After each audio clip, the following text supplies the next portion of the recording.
Meus irmãos, boa noite a todos, a graça e a paz do nosso Senhor nos abençoe. Irmãos, vamos abrir a santa palavra do Senhor no Evangelho segundo Mateus, capítulo 5. Mateus 5, nós vamos ler nesta noite do verso 13 ao 16. Evangelho segundo Mateus, capítulo 5, versículo 13 ao 16. Vou ler o texto, os irmãos acompanham. A palavra do nosso Deus diz assim: Vós sois o sal da terra. Ora, se o sal vier a ser insípido, como lhe restaurar o sabor? Para nada mais presta, senão para ser lançado fora, ser pisado pelos homens. Vós sois a luz do mundo.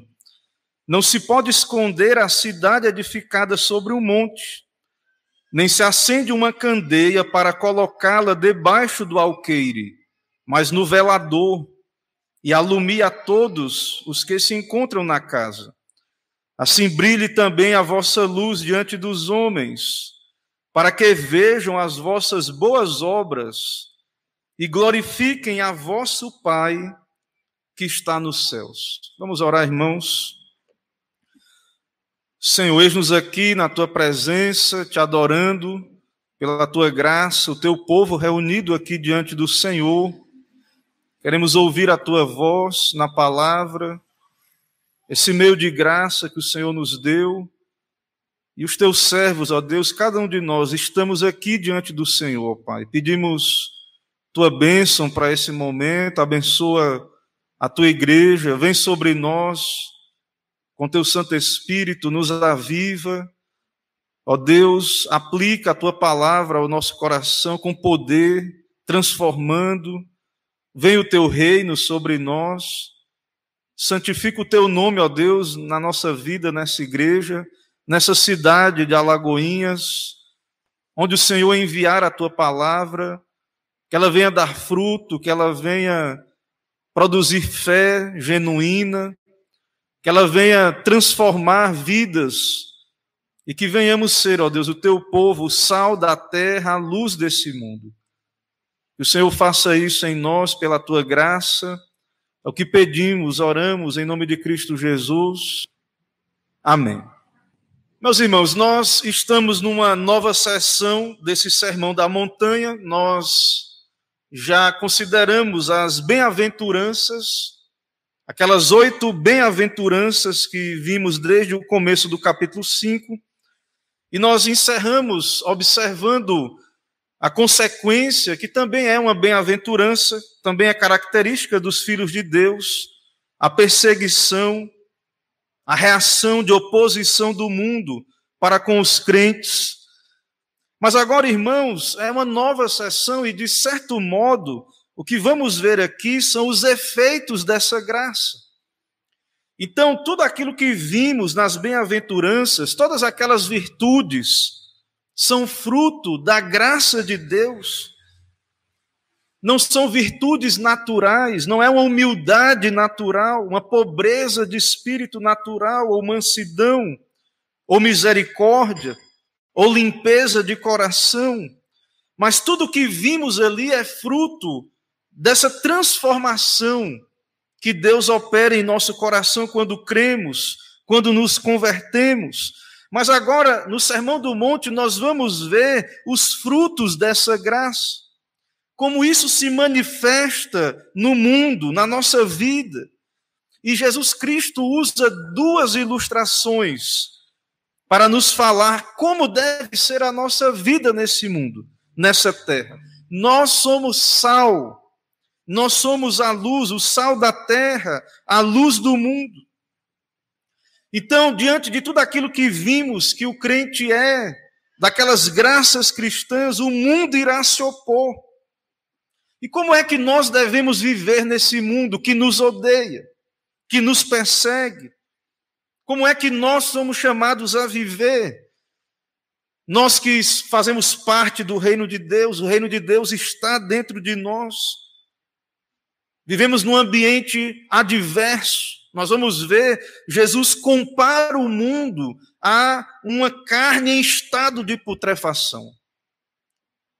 Ele nos chama sal e nos compara e nos coloca no contexto, então, de conservar esse mundo que está apodrecendo. E nós somos luz, então, diante disso, nós percebemos que o Senhor está nos ensinando a olhar para esse mundo e perceber que ele está em trevas. E como devemos nos comportar? Paulo diz na carta aos Efésios, somos feituras dele, de Deus em Cristo Jesus, para as boas obras. Nós somos chamados a viver nesse mundo, ser sal da terra, luz do mundo, viver nessa terra e praticar as boas obras. Esse mundo é o local adequado, esse tempo de vida que Deus nos dá aqui entre a nosso novo nascimento, a nossa justificação e a nossa glorificação. Esse tempo que temos aqui nesse mundo, irmãos, é o tempo que Deus nos dá para buscarmos a santificação, produzirmos os frutos dessa graça, adornarmos a profissão do Evangelho, como vimos hoje pela manhã. Então, nós somos feitura de Deus em Cristo Jesus para as boas obras, somos sal da terra, somos luz do mundo, então somos chamados a viver e a praticar essas graças, essas virtudes, essas características que o Senhor nos dá em meio a esse mundo. Irmãos, diante disso, nós como crentes, a igreja cristã, nós devemos entender à luz da palavra de Deus e desse texto que não deveria haver em nós, na igreja, uma mentalidade de gueto, de tribo, de nos isolarmos. Não deveríamos nos isolar, criar, como algumas vezes a gente até fala, como seria bom, mas não é isso que Deus nos manda, como se pudéssemos viver apenas separados num bairro, num lugar, num gueto, nos separar completamente, viver só entre nós. Isso, infelizmente, a igreja não entendeu muito bem essa ideia do que o Senhor Jesus diz aqui. Em muitos momentos da história da igreja, houve aqueles que se retiraram do mundo. A exemplo, na época de Cristo, havia um grupo de judeus chamados essênios, que foram morar nas cavernas. Estavam esperando a manifestação do reino de Deus, a vinda do Messias, mas não conseguiam suportar viver na sociedade em meio ao mundo. E não é isso que Jesus nos ensina aqui, meus irmãos. Não devemos, a sociedade já está dividida. Já há muitas tribos, guetos, separados. Deus nos salva, o Senhor nos salva, o Senhor salva um povo, e o Senhor nos chama a viver nesse mundo.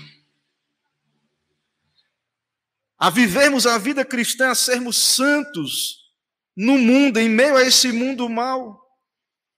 Então essa é uma questão que precisamos nos defrontar. Como viver, como ser um discípulo de Cristo em meio a um mundo hostil, avesso ao Evangelho. Um mundo em que quer nos excluir, quer que eles até permitem que existamos como igreja de Cristo, mas que fiquemos um sal dentro do saleiro. Eles não querem, não toleram que o crente ocupe lugares na sociedade. E Deus nos chama, e Deus nos envia, e nós temos vocações na família, na igreja, na sociedade. E lá onde Deus nos coloca, Ele quer que ali sejamos sal e luz. Mas o mundo não quer isso, e muitas vezes a igreja tem atendido a essa postura. Um mundo marcado de humanismo, secularismos e outros ismos, que não tolera a fé cristã, que vivamos a vida cristã. Que mundo é esse, irmãos, que estamos vivendo? É um mundo que alardeia avanços científicos, tecnológicos, mas cada vez mais nós vemos a barbárie, Cada vez mais nós vemos os absurdos, a derrocada espiritual, ética, um mundo em trevas. E muitas vezes a igreja de Cristo se deixa levar por essas coisas e devemos estar atentos. Houve um movimento teológico chamado liberalismo teológico que abraçou uma perspectiva evolucionista e científica. Floresceu em meio ao humanismo, iluminismo e nessa crença no progresso da ciência, quis interpretar a Bíblia à luz da pura razão e da ciência.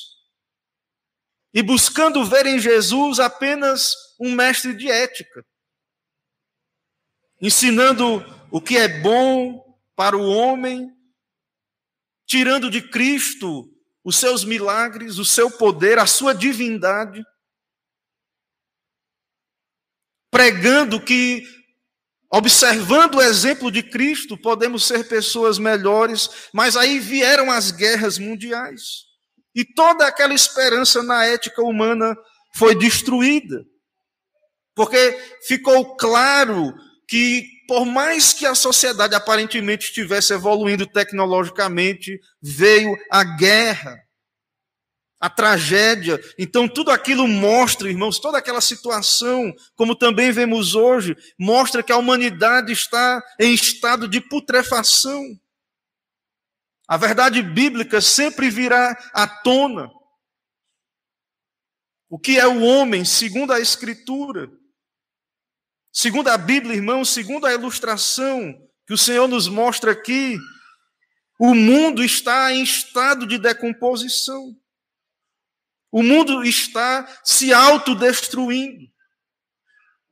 Há uma pulsão de morte no mundo. O mundo caminha para o suicídio, a barbárie, a humanidade é carrasca de si mesma, está se autodestruindo. E tudo isso concorda com o que vemos na Bíblia acerca do pecado, que causa a morte, a destruição. Depois você pesquise para tentar entender e conhecer o que acontece com um corpo morto. Depois de um dia, depois de 2 dias, 3, 4, como ele se decompõe, como é terrível, como é um processo irreversível de degradação, até que volte ao pó, e um processo que só Deus, se for a sua vontade, pode reverter por um milagre. Como Jesus falou para Lázaro, vem para fora. E aquele homem morto se levantou, reviveu, claro, pelo poder de Deus se levantou. Mas antes disso disseram para o Senhor já fede de 4 dias. Seu corpo estava ali se corrompendo. E essa é a ilustração, irmãos, desse mundo, do estado desse mundo. Segundo a Bíblia, não está havendo uma evolução, uma ascensão. Ascensão é algo que está ascendendo, se elevando, subindo a um novo patamar. Não é para esse caminho que a humanidade está andando. Não é para o progresso. Não é isso que a Bíblia diz. Não é isso que cremos. Não é essa a nossa expectativa, se não for pela graça de Deus. Deus pode, pelo seu poder, reverter, estancar o avanço do mal. Mas isso não é possível para o homem entregue a si mesmo. Não é educação, não é política, não é mudar as leis, não é mudança de leis. O problema é moral, é espiritual. A morte está dentro de cada pecador, daquele que não tem a Cristo, que é escravo do pecado. E nada pode ser feito, nada o homem pode fazer por ele mesmo, nada, irmãos. Pelo contrário, a cada dia, a cada momento, o pecador ele está cada vez mais imerso no seu pecado, na morte, na destruição. Alguns teólogos reformados, diante dessas perspectivas, adotam uma posição escatológica amilenista, pessimista. Enquanto aguardamos o retorno do Senhor, essa é a posição geralmente aceita atualmente pela maioria dos teólogos, porque nós já cremos que o Senhor Jesus está reinando. Ele, ao ascender aos céus, está à destra de Deus Pai, esperando até que seus inimigos sejam postos por estrado dos seus pés. Ele reina já, mas esse mundo está em processo de destruição. E os amilenistas não creem numa espécie de milênio literal. Há também um grupo chamado pós-milenista que crê numa era de ouro, que o cristianismo vai avançar, nações vão se cristianizar, se converter. É uma bela esperança, não podemos negar. Mas segundo algumas passagens e textos como esse que vemos,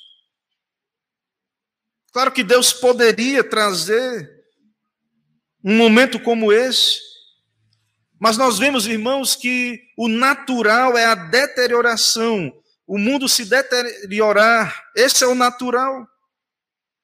A menos que haja uma ação de Deus ou algo que conserve o mundo, ele irá se degenerar. E nós não devemos esperar algo diferente. Então, no caso dos pós-milenistas, eles creem que o evangelho irá progredir e nações serão transformadas. Mas em que sentido a humanidade está evoluindo ou ascendendo? A história bíblica e a mundial falam o contrário. Leia a Bíblia, veja lá o Gênesis, a queda e o que aconteceu depois. Dilúvio.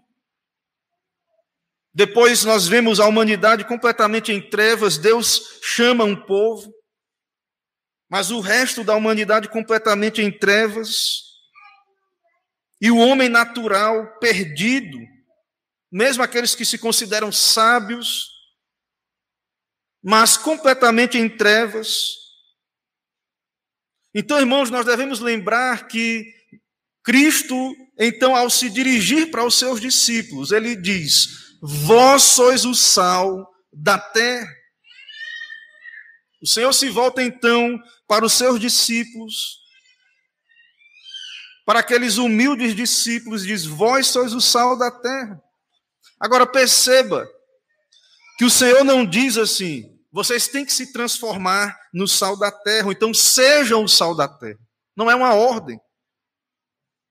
O Senhor Jesus está afirmando, é a natureza, irmãos, do crente, do verdadeiro crente. O verdadeiro cristão, ele é sal da terra. Se temos a fé genuína, o arrependimento para a vida, se temos Cristo, verdadeiramente nós somos o sal da terra. Uma declaração. Temos propriedades, o crente é um ser transformado. Ele tem propriedades extraordinárias. Mesmo que sejamos um grupo pequeno.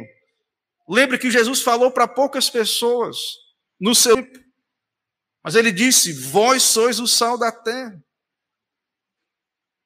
E isso também é verdade para a igreja do Senhor em todos os tempos. Hoje também podemos dizer, como igreja de Cristo, pela graça de Deus, estando em Cristo, nós somos o sal da terra também. Esse sal, irmãos, é um elemento externo que é colocado sobre algo. Ele tem propriedades. O sal, nós conhecemos o sal. Apesar da tecnologia, diferente da época bíblica, eles não tinham geladeira, então eles tinham que usar o sal para conservar as coisas.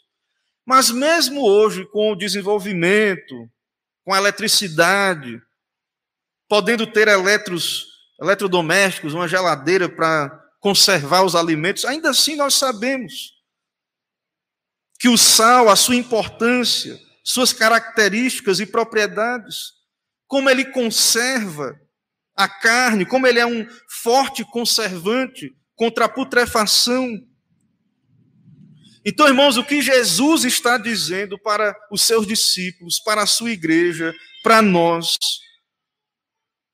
Ele está dizendo que nós, os cristãos, a sua igreja, temos essas características. O cristão é o único elemento capaz de preservar o ambiente em que ele está posto, estancando o seu processo de deterioração. Então, o crente está no mundo e ele tem esse efeito.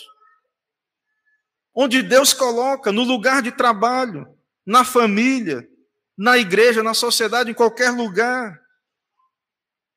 O crente é esse indivíduo diferente pela graça de Deus. E o mundo, irmãos, não é pior por causa da igreja. Os ímpios não reconhecem isso, mas essa é uma verdade. O cristianismo lançou base para a nossa cultura, até mesmo para esses avanços. Foi responsável pela fundação das universidades, preparou o caminho para a pesquisa e tudo mais que há aí, e hoje somos rejeitados, escanteados.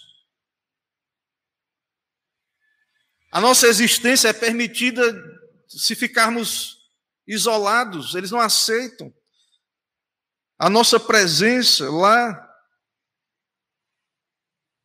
Mas, irmãos, nós temos que entender a nossa vocação, a nossa missão, aquilo que Deus nos chama a ser e fazer, a nossa importância de preservar esse mundo.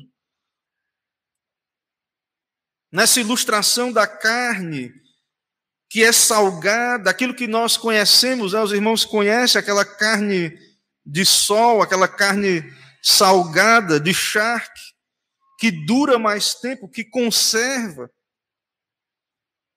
Então nós, a igreja, somos esse sal. Há outras funções do sal. Alguns usam para limpeza, dar sabor, temperar, né, esse uso. Mas o fato, irmãos, é que quando o crente ele é o que ele deve ser à luz da Bíblia, ele é um crente genuíno.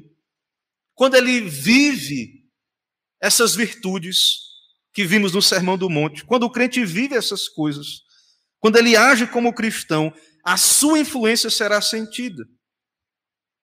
E não estou falando aqui, irmãos, de algo formal, a gente se organiza um pacto na cidade, não estou dizendo isso não. A nossa igreja, alguém pode dizer assim, pastor, a nossa igreja não é vista, as pessoas não conhecem, então vamos fazer aqui, vamos se juntar para que as pessoas em Alagoinhas possam saber da nossa existência. Não é isso, irmãos, que Jesus está dizendo especificamente nesse texto.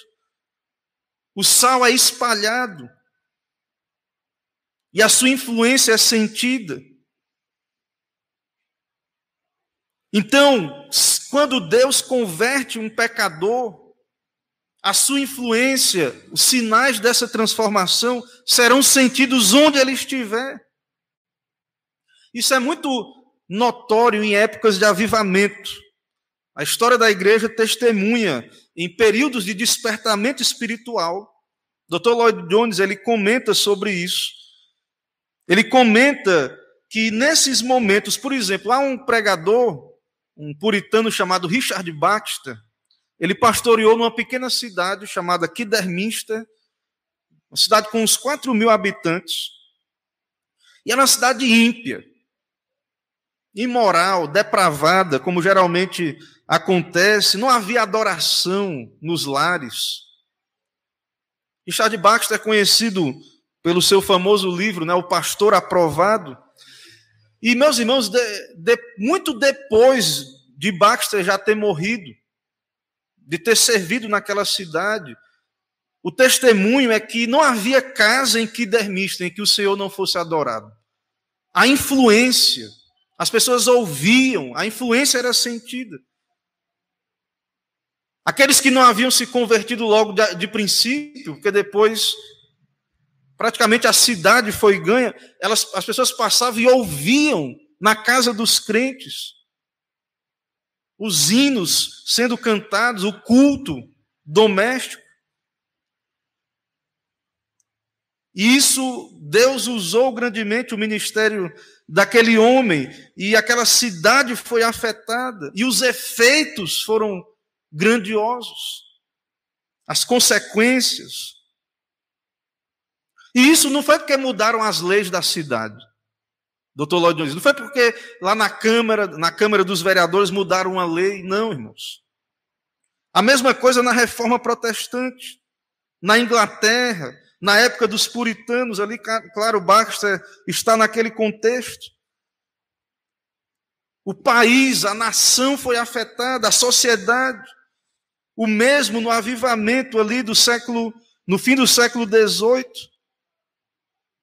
Perdão, no século XIX, o avivamento.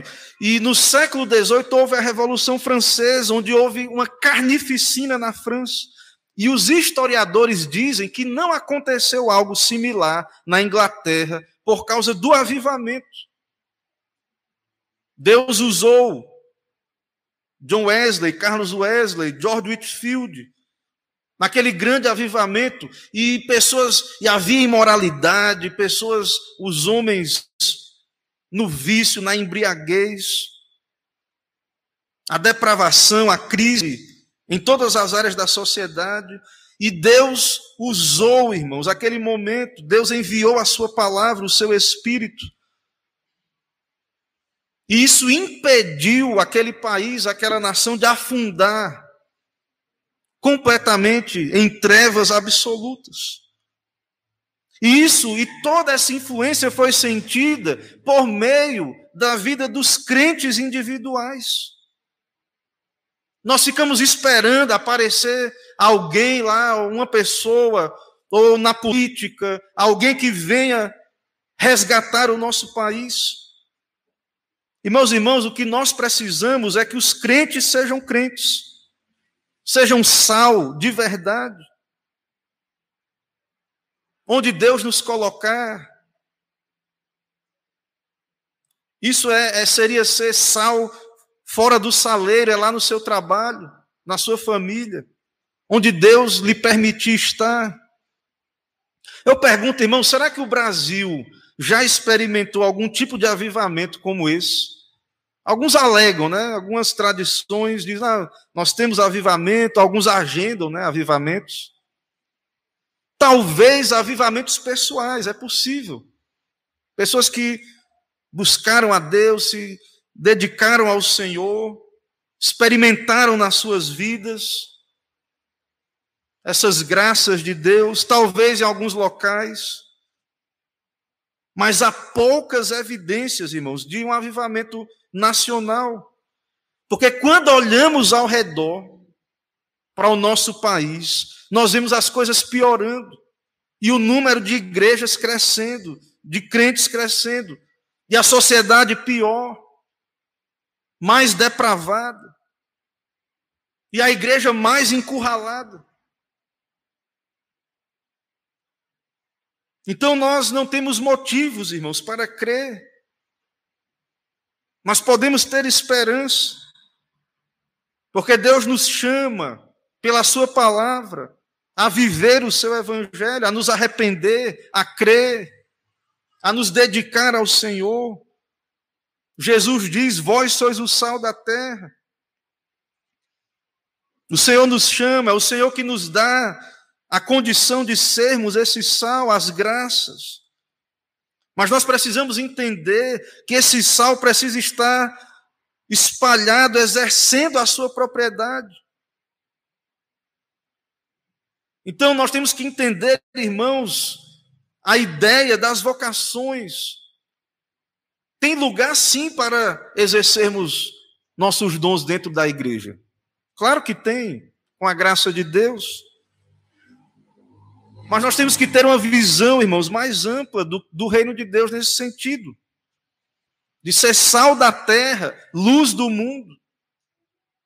Então, se alguém, embora nós pregamos o evangelho, a igreja não deve se intrometer nas questões, pelo menos assim, a igreja é consciência do Estado, mas ela não deve cumprir as funções que é do Estado. Mas se algum crente recebe a vocação de Deus, é eleito para um cargo público, lá ele tem que ser sal. nas leis, no direito, na saúde, em qualquer área da sociedade. Pais, mães, na educação. Precisamos cumprir a nossa função como cidadãos do reino de Deus. Então, ser sal da terra tem a ver com isso. Não devemos, irmãos, nos conformar com aquilo que falamos no começo, com essa mentalidade de gueto, de nos isolar, de ter medo, confiar no Senhor. Usar as oportunidades, aproveitar as oportunidades que Deus nos dá, discernir essas portas, onde Deus nos envia, onde Deus nos põe para exercer a fé diante dos homens, como vamos continuar vendo aqui. Mas em seguida, irmãos, o Senhor usa uma outra ilustração sobre a natureza da vida cristã. Ele diz: vós sois a luz do mundo. A segunda descrição. Isso nos mostra que, diferente do que o mundo acha de si mesmo, o mundo está em trevas. Se você conversar, não, eles acham que você, crente, está em trevas. Você é medieval. Você crê na Bíblia. Livro de mitos, né, de história, segundo eles. Você está em completas trevas.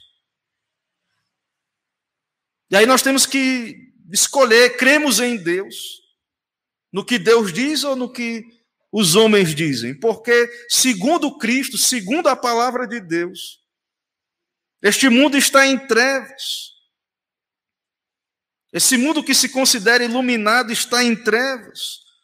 O seu conhecimento, a sua ciência, transmite uma impressão falsa de iluminação.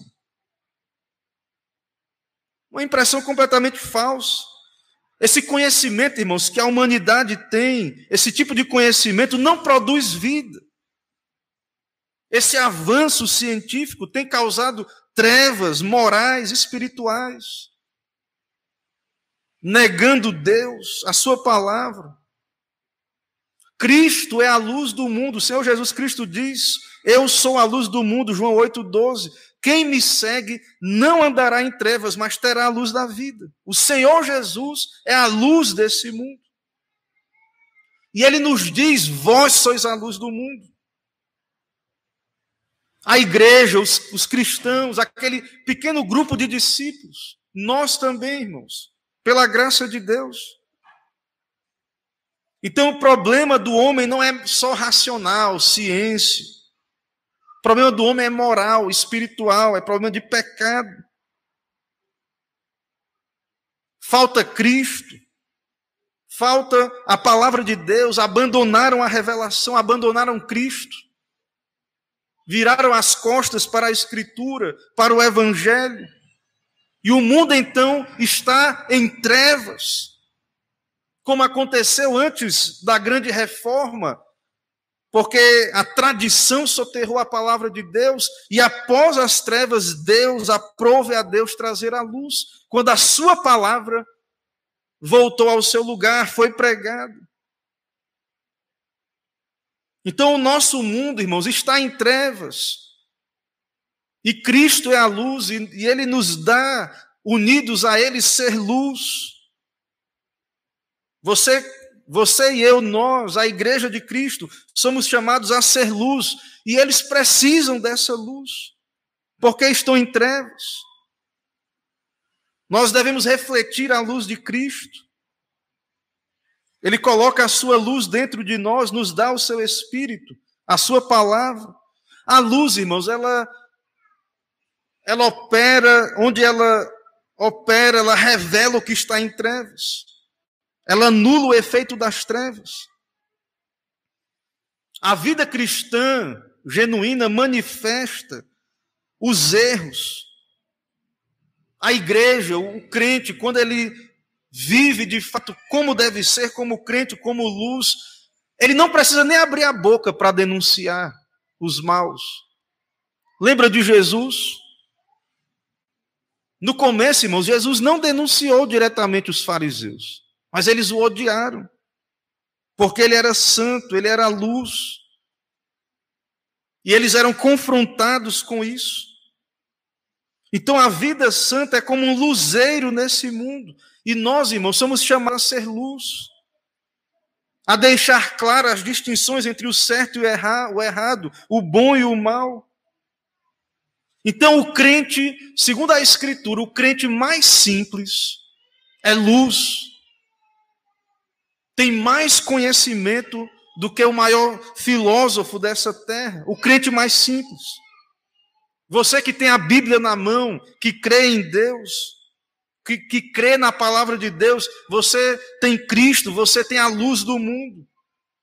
Você sabe de onde vem, para onde vai. Segundo a palavra de Deus, você sabe o destino da humanidade. E você é chamado a ser luz, a apontar para Cristo, para os pecadores que estão em trevas, para viver, para que a sua luz brilhe diante dos homens, e eles possam ver as vossas boas obras. Então, vós sois a luz do mundo, Jesus diz aí no verso 14, Mateus 5,14. Então, irmãos, Jesus não está dizendo, sejam a luz, se esforce por ser a luz. Ele está dizendo, você é a luz do mundo. É da natureza do salvo, ser luz, é natural. Vai acontecer. Todo aquele que tem fé genuína, uma fé viva, irá produzir boas obras. Ou então, se não é uma fé viva, é algo inútil. Se não é uma fé salvadora, é algo inútil. Nós vimos hoje pela manhã, na nossa confissão de fé, o lugar das boas obras na vida cristã. E o Senhor Jesus diz aí, se o sal vier a ser insípido, como lhe restaurar o sabor? Para que presta um sal insípido? Aquilo que distingue o sal é salgar, temperar, conservar. Então, uma fé morta, uma fé sem obras, se não salgamos, irmãos, se não somos diferentes, então nos tornamos inúteis, somos uma contradição, um sal que não salga. Então, esse tipo de vida cristã não tem poder algum, é contraditório, é irrelevante, é fadada à destruição. O fim desse sal é ser jogado fora, pisado, só presta para isso. Destruição, jogar fora. Então nós devemos lembrar disso. É necessário que a luz brilhe.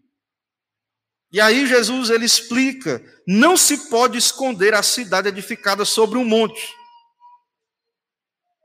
Uma cidade colocada num lugar alto, de longe as pessoas vão ver a luz. Hoje nós temos luzes nas cidades. Nós não percebemos esse contraste da luz com as trevas, quanto aquelas pessoas da antiguidade. Mas nós podemos lembrar até bem pouco tempo, alguns podem lembrar, alguns locais talvez ainda usem aquele lampião, aquele candeeiro, um pouco de óleo ou outro combustível, um pavio. Às vezes tinha alguns na casa, mas não muitos. Na antiguidade, irmãos, as casas só tinham um compartimento. As casas lá na antiguidade. A pessoa pegava aquela lâmpada e ela não ia esconder, colocar debaixo do alqueire, mas no velador, para que todos fossem iluminados na casa. Então nós somos a luz do mundo. Nós devemos iluminar. Nós temos uma função que Cristo nos dá. E ele diz assim, brilhe também a vossa luz diante dos homens, para que vejam as vossas boas obras e glorifiquem a vosso Pai que está nos céus. Então, há um sentido, irmãos, que nós devemos viver em meio a essa sociedade, servir a Deus, ser sal, refrear o mal, o pecado, ser instrumentos de Deus para refrear o mal. conservar esse mundo, mas também ser luz.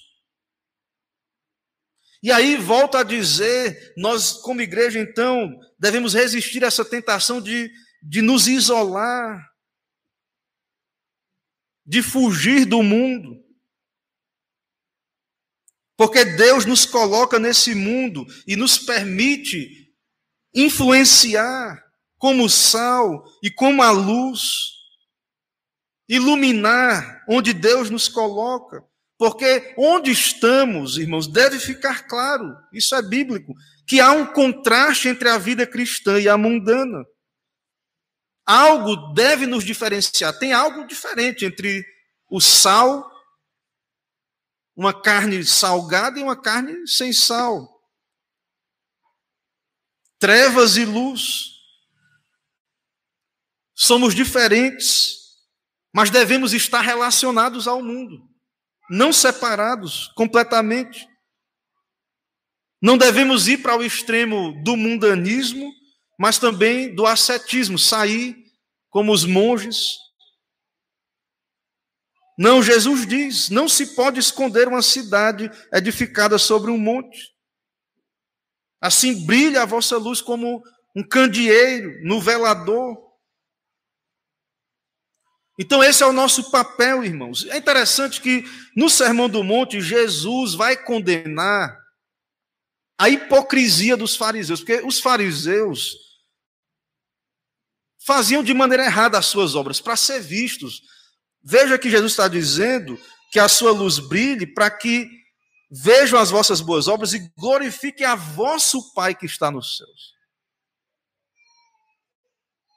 Então, não é que queiramos fama aos olhos do mundo, aparecer, mas nós queremos que Deus seja glorificado, que toda glória seja ao Senhor, e naturalmente vamos viver em meio à sociedade, fazer as boas obras, brilhar a luz diante dos homens. Esse é o nosso papel. Naturalmente, não que vamos propositalmente fazer isso, talvez, algumas vezes, talvez, mas não sempre, ou não para ser visto, tudo para a glória de Deus. Mas, irmão, enquanto estamos vivendo, enquanto estamos cumprindo a nossa vocação, é inevitável que as pessoas vão ver. As pessoas vão acabar observando. Como falei ali de Kidderminster, a cidade de Richard Baxter, vão perceber que há uma família ali que adora a Deus. Vão perceber que aquele cristão, a maneira como o cristão enfrenta a doença, a morte, que é diferente. Eles vão ver, eles vão notar. Que não há desespero, que não há terror, que há segurança em Cristo Jesus. As pessoas vão observar, irmãos, nossas obras para a glória de Deus. Nós temos visto aí, nesse momento de Olimpíadas, aí, alguns atletas cristãos dando glória a Deus, reconhecendo, tributando glória a Deus, manifestando esses valores. Então, de alguma maneira, o crente, ele vai ser instrumento de Deus. É como Daniel na Babilônia. É como José lá no Egito. As pessoas vão perceber, não é que queremos nos amostrar, nos exibir, buscar glória humana, mas ao mesmo tempo não tem como sermos crentes e de alguma maneira não brilhar esta luz diante dos homens. É a nossa vocação, é aquilo que Deus nos fez para ser, para que os homens glorifiquem a Deus. E alguns até se convertam, se arrependam, questionem por quê, que é diferente. Por que que vocês são assim?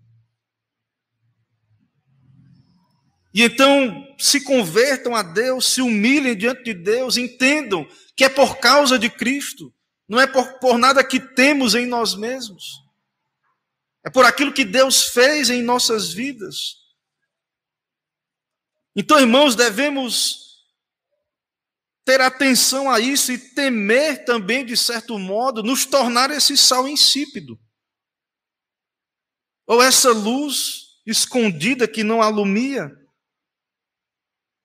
Ter cuidado com o mundanismo, com o conformismo, com uma vida cristã sem frutos.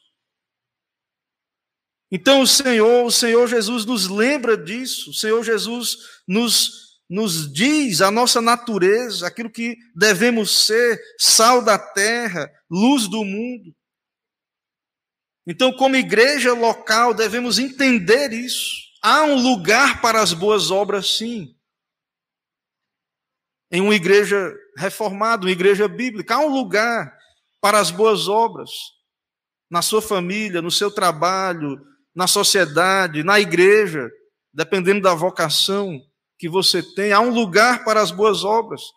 E boas obras, às vezes, irmãos, não são algumas que as pessoas acham, mas paciência em meio às tribulações. As pessoas vão perceber. Coisas despretensiosas.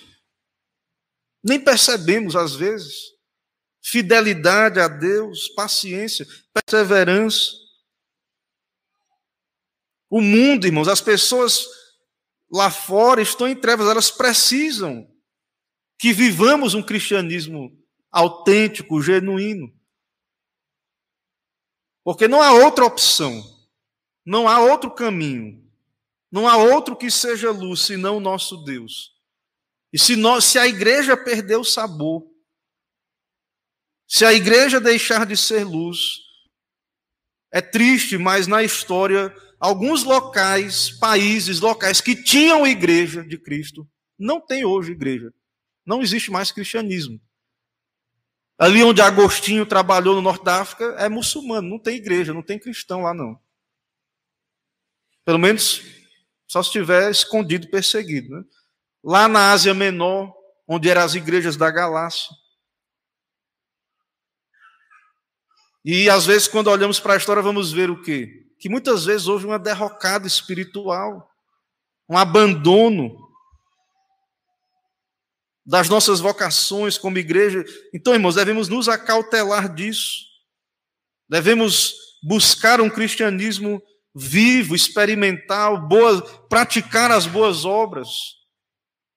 Se você já está em Cristo, tem a graça de Deus, exercite a graça, pratique, busque a Deus, use os meios de graça, busque conhecer o que agrada a Deus. E se você, por um acaso, ainda não tem a Cristo, saiba de uma coisa, que só há Cristo, é o único caminho, e que há esperança para quem está em trevas, para quem está se deteriorando em estado de morte espiritual, há esperança.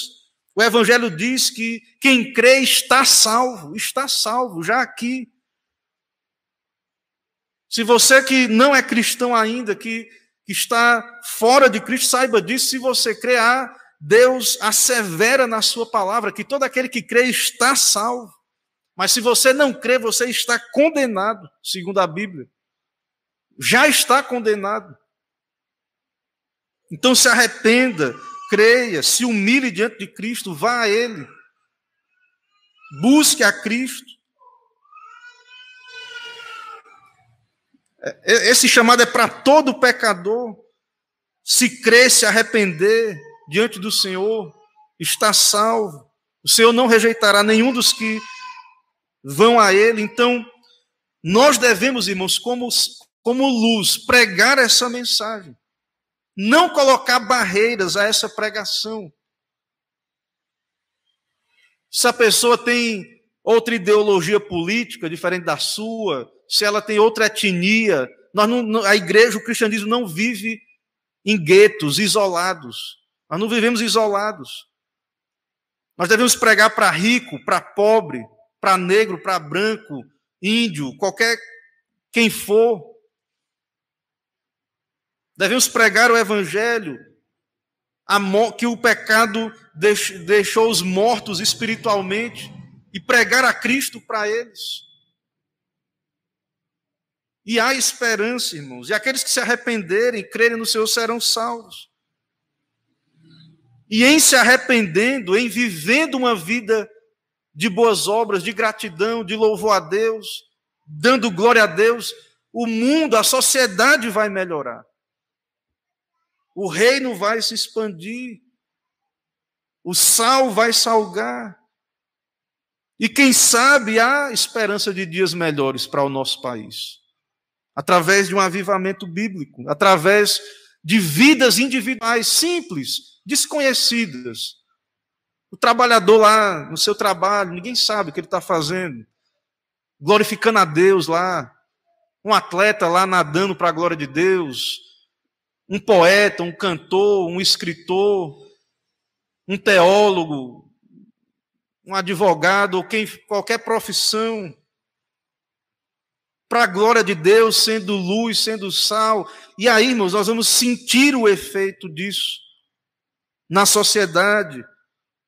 Mas fora disso, nós devemos ter muito claro na nossa mente que fora de Deus, de Cristo, da graça de Deus, não devemos ter falsas expectativas para com esse mundo, devemos viver de modo consciente, mas o nosso desejo para o nosso país é que Deus tenha misericórdia, desperte, venha o seu reino, que pecadores se convertam e que cada um de nós contribua com isso. Que Deus nos ajude, que Deus nos use como igreja, que Deus nos dê sabedoria, consciência do seu papel para cada um de nós. Irmãos, vamos orar, oremos ao nosso Deus. Senhor, nós estamos aqui diante da tua majestade, do teu poder, te adorando, te cultuando, ouvindo a tua palavra exposta. Tem misericórdia de nós, ó Pai, pecadores. Muitas vezes, ó Deus, não cumprimos a nossa vocação como devemos. Tem misericórdia, ó Deus, desperta-nos como igreja, aviva a tua obra, nos dá ser sal e luz, nos dá viver, ó Deus, o teu evangelho. Ó Deus, nos dá nos humilhar, orar, buscar a tua graça, praticar, ó Deus, as boas obras, nos dá desejo de conhecer a tua vontade, a tua lei, os teus mandamentos, ó Pai, para as nossas vidas. E toma aqui, ó Pai, esta igreja, cada crente, cada pai, mãe, filhos. Toma aqui, ó Deus, essa cidade, ó Deus, onde o Senhor nos colocou. Nos dá ser sal, ó Deus, aqui, fazer a diferença, ser luz para os que estão em trevas, apontar para Cristo, aos pecadores. E atrai, ó Deus, os teus, abre portas também para que a tua igreja avance, ocupe os lugares. Ó Deus, abre portas para o teu povo, como o Senhor tem feito, no trabalho, na família, onde o Senhor levar cada um. E que possamos, ó Deus, ser fiéis a Ti, cada um de nós. Assim, usa o teu povo, ó Deus. Tem misericórdia, Pai, do nosso país. Tem misericórdia, ó Deus, da Tua igreja nesse país. E que o Senhor nos dê dias melhores e entender, ó Deus, o Teu plano, o Teu propósito para as nossas vidas. Assim nos abençoa. É o que pedimos, oramos em nome de Cristo Jesus. Amém. Irmãos, vamos adorar a Deus com mais um cântico ou hino e depois faremos a oração final. Em seguida, impetrarei a bênção apostólica e entoaremos o tríplice amém.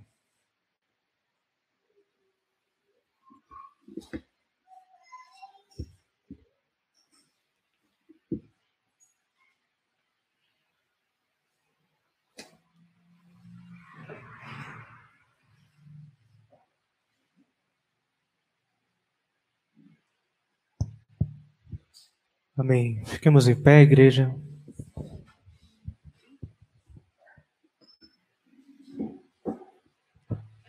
Vamos, então, ao hino de número 303.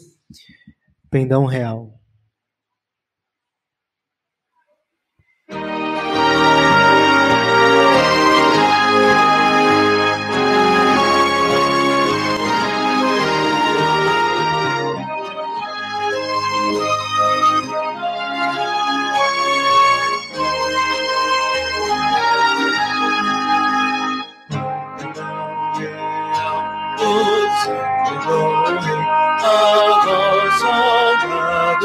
Seus poderosos pousei, marchando para os céus, com valor, sem temor, por Cristo prontos a sofrer, bem alteguei o seu pendão, firme sempre até morrer.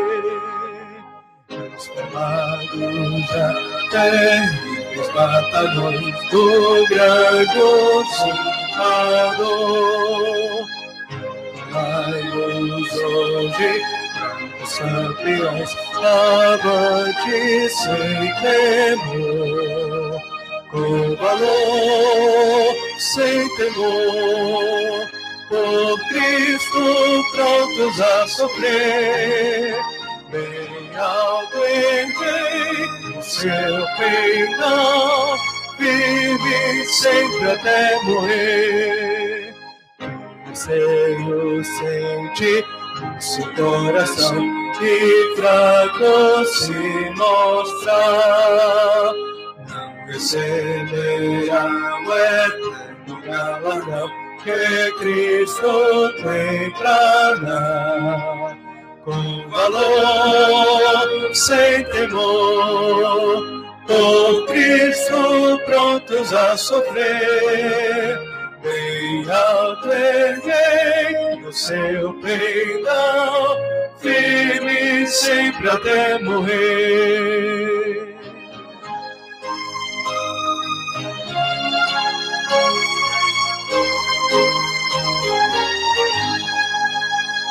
Pois sejamos todos anjos fiéis e a seu real pendão, os que da vitória comem os lauréis, com ele reinarão, com valor, sem temor, por Cristo prontos a sofrer. Alto erguei o seu pendão, firme sempre até morrer.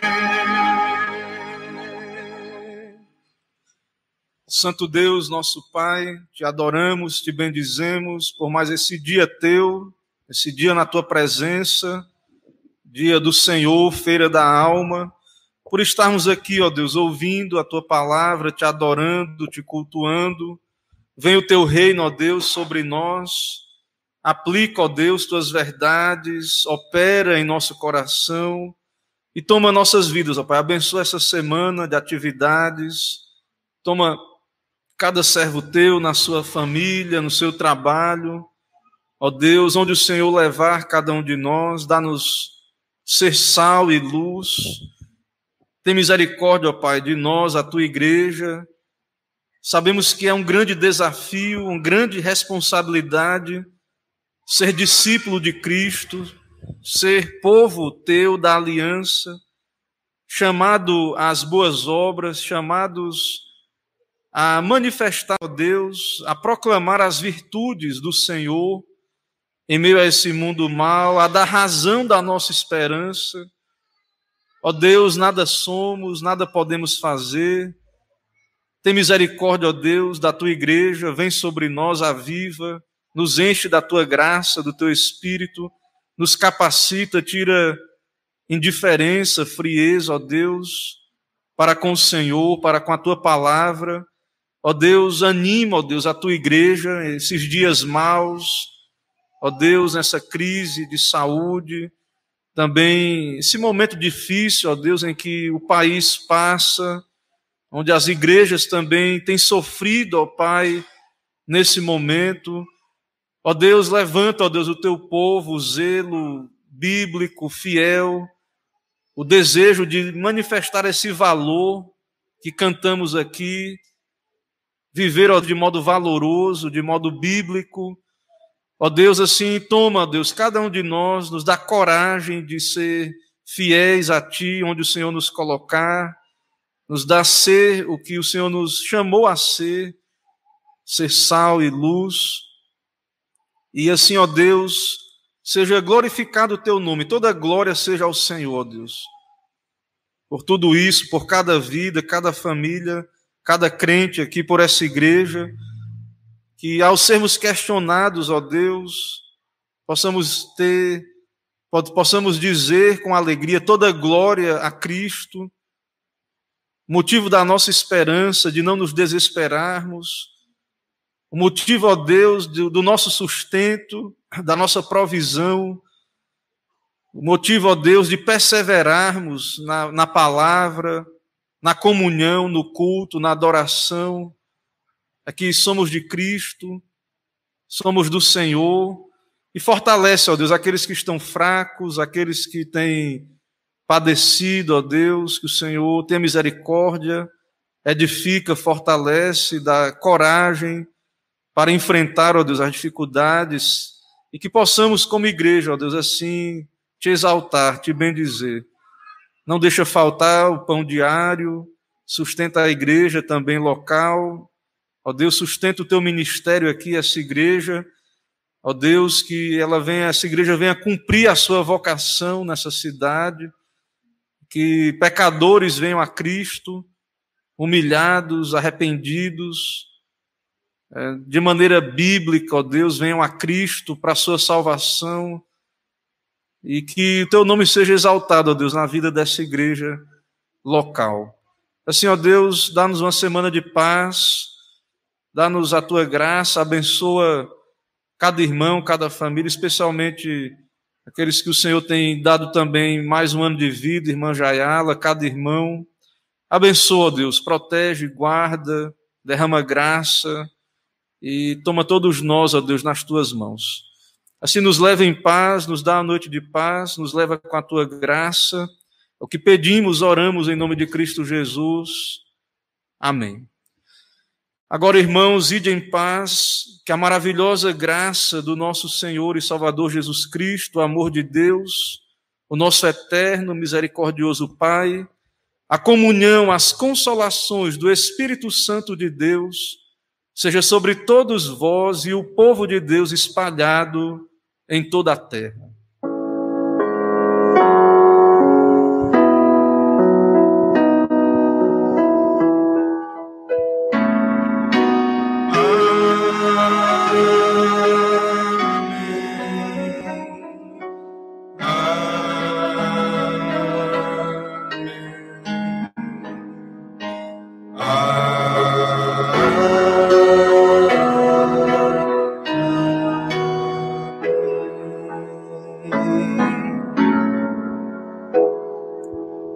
Pode sentar.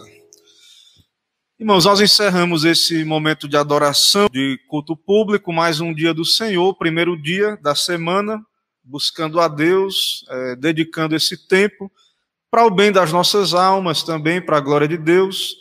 Né? Nós saudamos todos os irmãos, amigos, visitantes.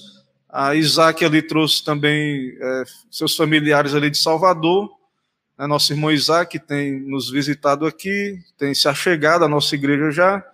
São bem-vindos todos, né? Mais algum visitante nesta noite? Tem um irmão ali, já é de alguma igreja local?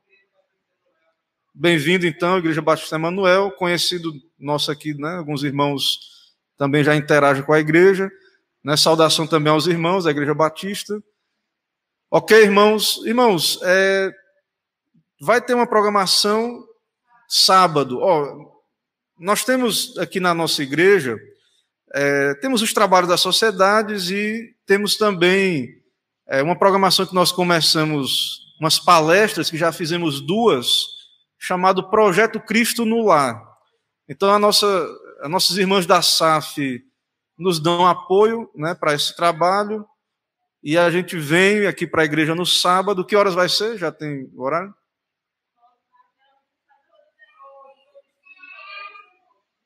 Então, às 19 horas, né, no sábado. E aí, irmãos, esse projeto Cristo no Lar são palestras para família, né? Então, sobre relacionamentos, mas não é só para casais, certo? Em alguma ocasião a gente acaba abordando temas relativos a casais, mas se aplica a pais, filhos, é para toda a família. Então, no sábado, nós estaremos aqui, mais uma palestra, um momento de comunhão, né? Às vezes tem um chazinho, alguma coisa. Então, você é convidado, você que está ouvindo, pessoas da cidade, amigos, quem quiser vir, pode vir. E são instruções pertinentes. A família passa por crise. Para sermos sal e luz, vimos que tem a ver com a família. Ser sal e luz também é na família. Então, nós temos que entender, à luz da Bíblia, o que é que Deus requer de nós, né? Então, a ideia do Cristo no Lar é nos ajudar a treinar, dar um suporte às famílias para a gente viver para a glória de Deus nos nossos lares, certo? Então, tem esse trabalho no sábado, todos são convidados. E pela manhã aqui, o que eu me lembro é só a plenária da SAF, dia 4/8, né, online. E dos jovens, alguma programação? Então, há um estudo de um livro, a mocidade estuda um livro, é online, é isso? Vai ser online? Então, quem quiser participar, geralmente a gente compartilha o link nas páginas da igreja, nos procure os jovens, e geralmente é no Meet, às vezes é transmitido. Irmãos, vamos em paz, uma boa noite a todos, Deus nos leve com a sua graça, e até uma próxima oportunidade. Amém.